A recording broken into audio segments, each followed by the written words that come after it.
Hi, on the Woodpecker today. I'm making serving trays for my Christmas gifts.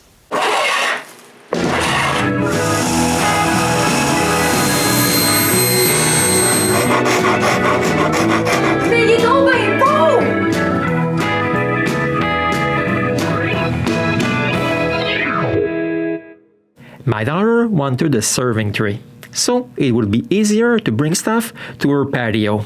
So I drew this. It's a tray that I remembered from an old woodworking magazine. Since I want 2 in walnut, I begin by surfacing a piece of walnut.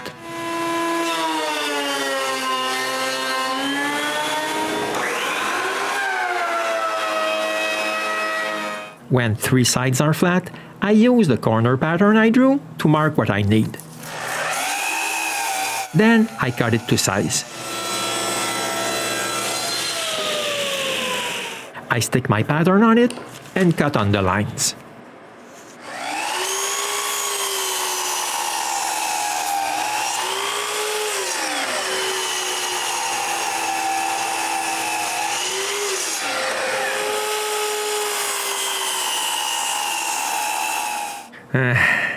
It's just when I'm done that I realize that this won't work, because I have nowhere to clamp it later on. I redraw a new pattern that I use to mark another board.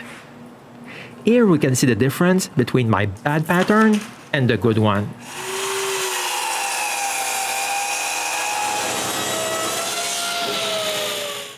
But I still have to redo all the same cuts I did last time. I make so many 45-degree cuts because I want the curves to have as much straight grain as possible.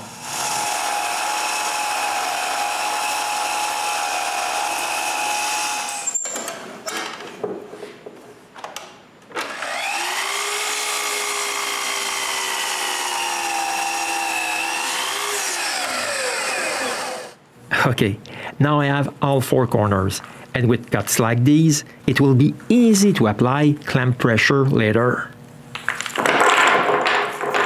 But it's true, I have tons of waste wood with cuts like that.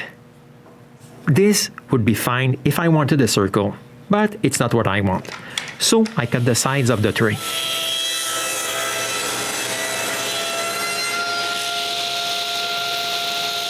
Now that I have all the wood for the sides, I need some more for the handles. I rip another piece of walnut.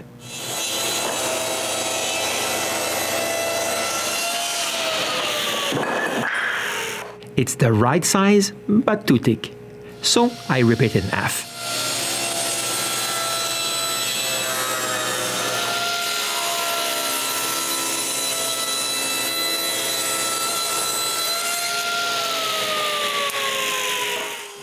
Now I can cut 2 handles.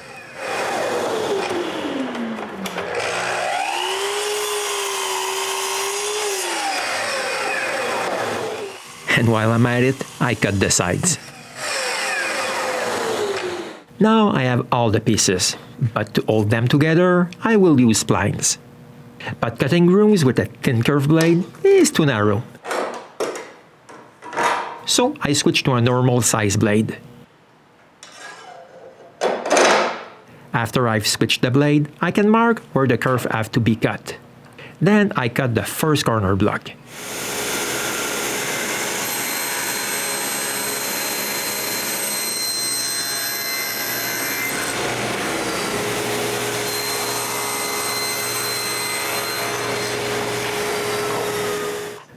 Marking where to cut was a waste of my time. I managed to goof up again. So I recut another corner, and now I cut all the grooves for all the splines, but at the right place. I also need to cut the sides.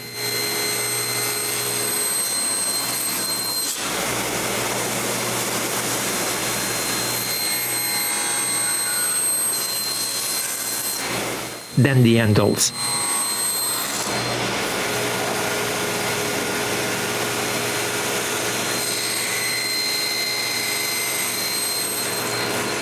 One groove is done, but using the same setup would cut the second groove at the wrong place. So I move the rib fence and cut the missing grooves.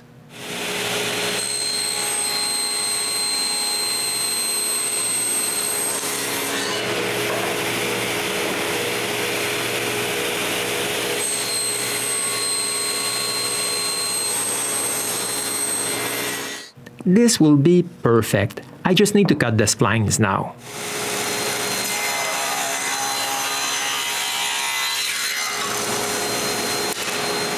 I rip them a bit thicker. Now I'm fine-tuning the splines.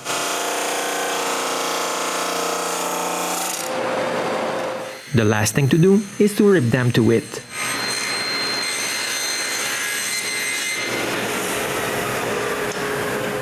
Now I can cut the inside curves.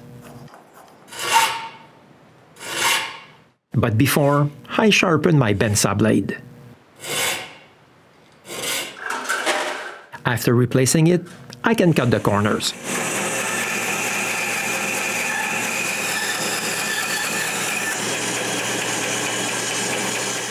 I finish the shape with the sander.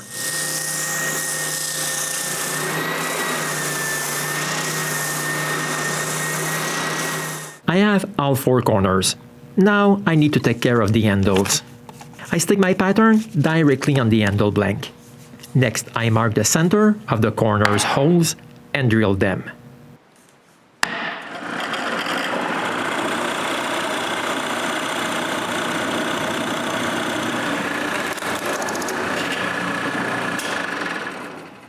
To cut the inside of the handle, I use the scroll saw.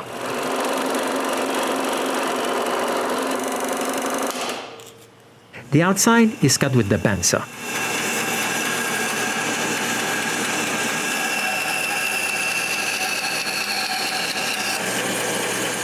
I finish the shape with sanders.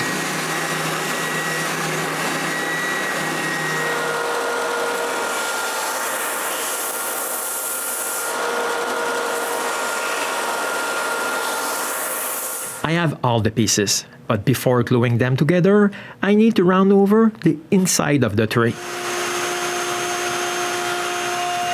So, with a round over bit, I shape the handles, the corners, and the sides. Now that it's done, I can cut a bunch of splines wider than the thickness of the sides.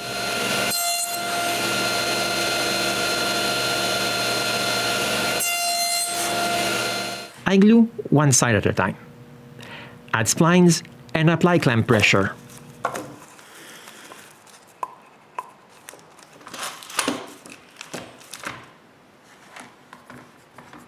And to make sure the corners are aligned with each other, I also clamp them to a piece of wood, just like that. I leave that alone while the glue dries. When the glue is dry, I can glue the handles. It's as simple as spreading some glue, inserting the splines, adding clamps, and leaving that alone while the glue dries.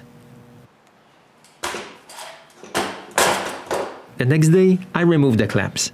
And after a little inspection, I love it. I think that I'll surface more wood to make more trays. I managed to have all the pieces for one maple and another walnut tray, on top of the oak walnut glue up that it's there. This goes a lot faster now that I know what to do. 2 are drying here. After several hours, I have 4 frames for 4 trays. But I need to cut the corners.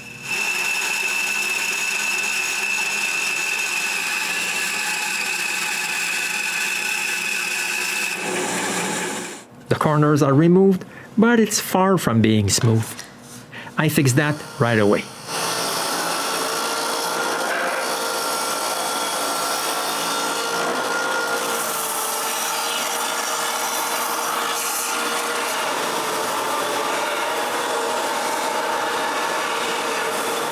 I also need to take care of the inside because of the glue squeeze out and splines to remove.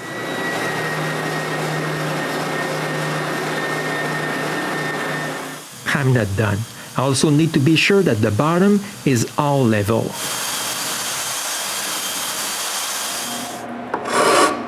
Roundovers here and there are not perfect. I fix that with a rasp.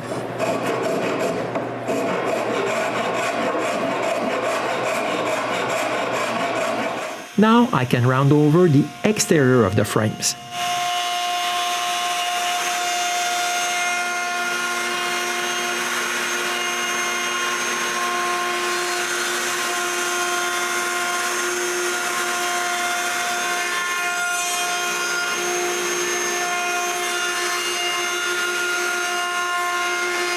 Then come the bottom's rabbets.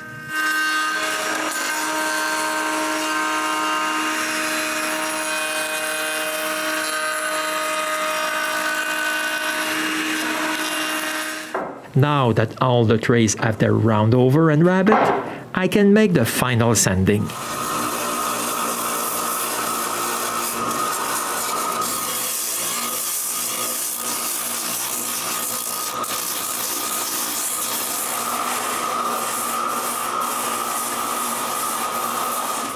I need to take care of the bottoms.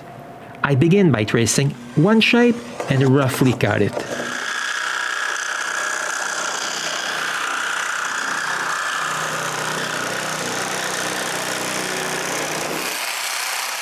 Then I cut it better with the bandsaw.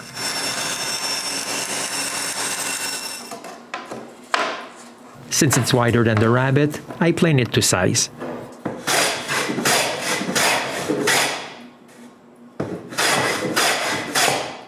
When I'm done, I sand the corners.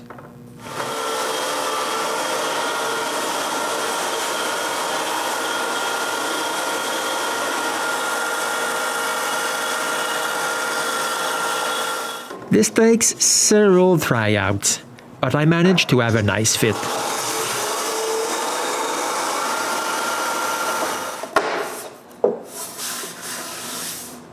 I decide to keep this and use it to trace the rest of the bottoms.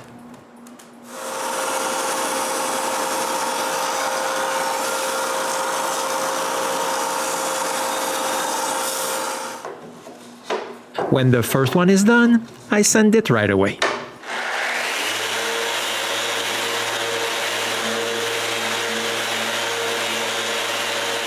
Spread a bit of glue inside the rabbet and put the bottom in place.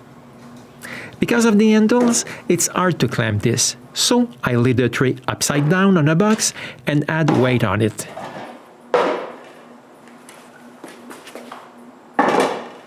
Then I can begin another bottom. But for the rest of them, I rip the plywood to size beforehand. This speeds up the process a lot.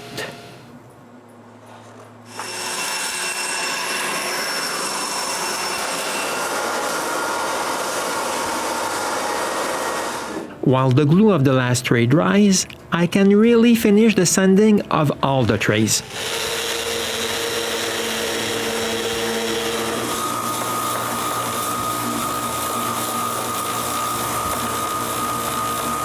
After a while, I'm done, and I can apply the finish.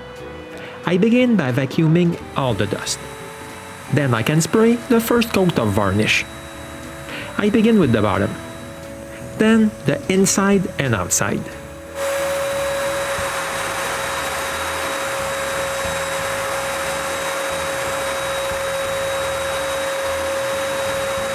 I spray 3 coats like that, with a light sanding between each coat.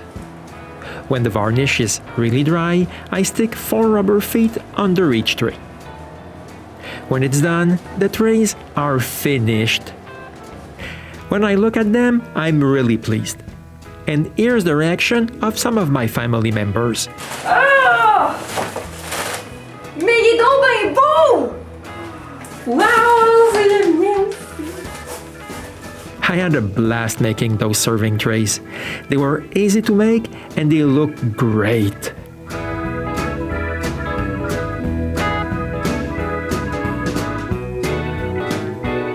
And on top of that, they will be useful. Stay tuned for the next episode of the Woodpecker.